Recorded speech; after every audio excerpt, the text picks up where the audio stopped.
शांति, आज फिर मैं एक नए सवाल के साथ जुड़ी हूँ। ये मन जो है इसकी प्यास ऐसा लगता है कभी बुझेगी ही नहीं।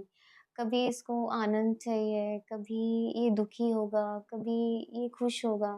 क्या हम हमेशा कभी ब्लिसफुल स्टेट में रह सकते हैं? हमेशा आनंद की ही स्थिति रहे हमारी संसार में रहते हुए, ये पॉसिबल है क्या? ओम शांति। ओम शांति। दीदी, इस उत्तर का जवाब हम सब सुनना चाहेंगे आपसे। मन की जो स्टेज है, कभी दुखी, कभी बहुत सुखी, कभी बहुत आनंद। तो मन का मुझे लगता है इसमें कोई दोष नहीं है। मन सबसे ज़्यादा हमारा वफादार है, बहुत मेहनती है। सबसे ज़्यादा हम अपने मन से ही काम लेते हैं। हर चीज़ में ये हमें हेल्प कर रहा है। इवन जो हमारे बाकी जो सेंसेस है, जैसे कान है, आँख है, मुख है, हर चीज़ में ये सपोर्ट करता है, सारी कर्मेंद्रियों को भी। मन सपोर्ट एज ए कनेक्टर है। तो मैं आत्मा, यानी आत्मा के पास 7 वैल्यूज हैं, कोर वैल्यूज हैं। ज्ञान है, प्रेम है, सुख है, शांति, आनंद, पवित्रता। ये 7 गुणों से भरी हुई मैं आत्मा हूँ। यानी इसमें फीलिंग्स है आत्मा के अंदर। और मुझे फिर ये मिला है शरीर, जिसमें ये स्थूल हमारी कर्म इंद्रियां हैं। तो मन जो है अब बीच में कनेक्टर का काम कर रहा है। इधर इंद्रियों को उसको देखना होता है, जो भी आसपास सामने जो भी कुछ हो रहा है उसको सबका कहना मानना होता है। इंफॉर्मेशन आती है उसके पास। और इधर से जो आत्मा मालिक है वो भी कुछ कुछ कहती रहती है मन को। तो मन एक कनेक्टर है, तो उसको सबका ध्यान रखना है। तो अब बताइए, जो सबका ध्यान रख रहा हो, क्या हमारा फर्ज नहीं बनता कि हम उसका ध्यान रखें? तो कभी कभी तो वो मन परेशान होता है ना, कि कोई मेरी नहीं सुन रहा है, कोई मुझे नहीं समझ रहा है। कभी कभी तो मन ऐसा कहता है ना। तो मुझे ऐसा लगता है कि जब हमारा मन दुखी होता है, नाराज होता है, अच्छा नहीं लगता है, तो हमें उसको सपोर्ट करना चाहिए।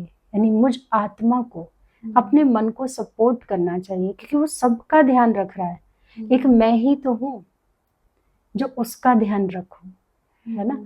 तो उस समय उसका ध्यान रखना मीन्स कि वो ये कहता है कि उस समय जब दुखी है, मुझे नहीं सुननी किसी की बात, मुझे नहीं कुछ करना है, तो थोड़ा 1-2 दिन के लिए वो ब्रेक चाहता है, एक रेस्ट चाहता है। तो हम उसके साथ खड़े हो जाएं कि चलो ठीक है, हम फिर अगर थोड़ी दिन 1-2 दिन का ब्रेक ले लेते हैं। तो नहीं सुनने का अर्थ ये नहीं है कि अगर आप वहीं रह रहे हैं और फिर औरों बड़ों की नहीं सुन रहे हैं, किसी की नहीं सुन रहे हैं, वो तो फिर अच्छा नहीं लगेगा ना। तो जैसे ही आपको ये लग रहा है कि अब मन इरिटेट हो रहा है, चाहे वो ऑफिस में है, चाहे वो घर में है, तो यानी अभी ये बच्चा मन परेशान हो रहा है, क्योंकि सबके लिए बहुत किया, कोई इसको समझ नहीं रहा है।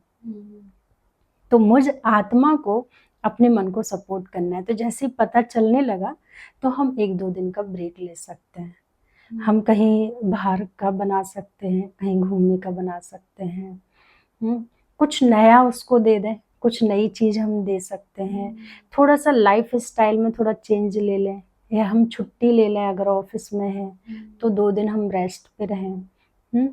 और अगर आप अपने घर में हैं तो थोड़ा 2 दिन के लिए कहीं घूमने या अपने मायके जा सकते हैं, उसको करें। कुछ बुक्स पढ़ लें, कुछ जर्नलिंग करें, है ना। थोड़ा ज़्यादा बहुत जैसे इन्वॉल्व हो जाते हैं हम अपनों के साथ में, तो थोड़ा सा गैप कर लें, थोड़ा अपने लिए वहाँ पे टाइम निकाल लें। और या जैसे अर्ली मॉर्निंग उठ जाएं, अगर आपकी बाकी ड्यूटीज़ थोड़ी सी 8-9 बजे से स्टार्ट है, 7-8 से स्टार्ट है, तो थोड़ा सा अर्ली मॉर्निंग उठें। तो बेसिकली उसको चेंज चाहिए। वहाँ रहते हुए आप 2-3 घंटे उस ब्रेक में अपने मन को दे दो, तो फिर वो आपको हेल्प करता है। और बल्कि मुझे लगता है और ज़्यादा उसमें शक्ति आती है, और उसको बहुत अच्छा लगता है मन को कि कोई तो है मेरा। तो उसको लगता है चलो मेरा मालिक मेरे साथ है। तो फिर यहाँ से आपके अंदर निकल के आती है वो दाता वाली फीलिंग्स, कि मुझे सिर्फ देना है, मुझे लेना नहीं है। तो ये समझ में आ जाता है कि क्योंकि जब आप डाउन फील कर रहे हैं, बहुत दुखी हो रहे हैं, तो उस समय कोई भी नहीं है, बहुत आप अकेला फील कर रहे हैं ना। तो बेसिकली उस समय रियलिटी समझ में आती है कि कौन हमें कहाँ तक साथ दे सकता है। उसके बाद तो सिर्फ मैं ही खुद को साथ दे सकती हूँ। इसी को सेल्फ लव, सेल्फ केयर कहते हैं, कि अपना ध्यान रखो, है ना। कभी कभी होता है कि शॉपिंग का मन है तो शॉपिंग कर लो, है ना। तो ये तो फिर भी टेम्परेरी है, चाहे आप बाहर कहीं घूमने के लिए चले गए कहीं, लेकिन हाँ, ऐसा नहीं है कि टेम्परेरी चीज़ भी आपको हेल्प नहीं करती, करती है। तो वो भी एक फाइनली चेंज हो जाता है ना एनवायरनमेंट, और ना व्यक्ति, कुछ कोई ऐसा सामने होता नहीं है, तो इन सेंसेस पे वार नहीं होते। और सबसे ज़्यादा जो चेतना आती है ना हमारे अंदर, वो मुझे लगता है जब अपोजिट सिचुएशन आती है, तब सबसे ज़्यादा हमारे अंदर विल पावर आती है। और उस समय अगर हम पॉजिटिव काम कर रहे हैं, क्योंकि दो ही तरीके से सिचुएशन आ रही है, एक मेरे अकॉर्डिंग काम हो रहा है और या एक मेरे ऑपोजिट हो रहा है, तो दोनों में हमें समर्थ रहना है, दोनों में हमें स्ट्रॉन्ग रहना है।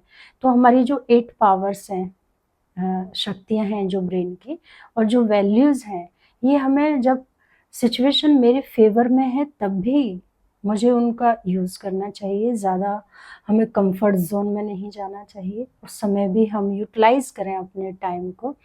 और कभी कभी मेरे फेवर में नहीं, अपोजिट सिचुएशंस हैं, तो उस समय भी हमें 8 पावर्स और वैल्यूज़ को यूज़ करना चाहिए। तो जब ये दोनों या तो अकॉर्डिंग आएगी या अपोजिट आएगी, और दोनों में आप अपनी शक्ति और गुणों को यूज़ कर रहे हैं, तो आप बहुत अंदर से स्ट्रॉन्ग बनते हैं, समर्थी आती है, यानी स्ट्रॉन्गनेस आती है व्यक्ति के अंदर। और वो अभी तो जैसे मान लीजिए उसको करने के लिए थोड़ा सा आपको टाइम लग रहा होगा, थोड़ी मेहनत करनी पड़ रही होगी, लेकिन एक टाइम आएगा आप सेकंड में अपने माइंड को शिफ्ट दे सकते हैं कि नहीं, हाँ ये नहीं ऐसे, तो सेकंड में एक क्लिक आती है, फिर शक्तियाँ बहुत कम करती हैं। आप अपनी टाइम, एनर्जी ये सब वेस्ट नहीं करते फिर। बहुत सुंदर दीदी, बहुत सुंदर। बेसिकली हमें इसका ध्यान हमेशा ही रखना है। थैंक यू दीदी। ओम शांति।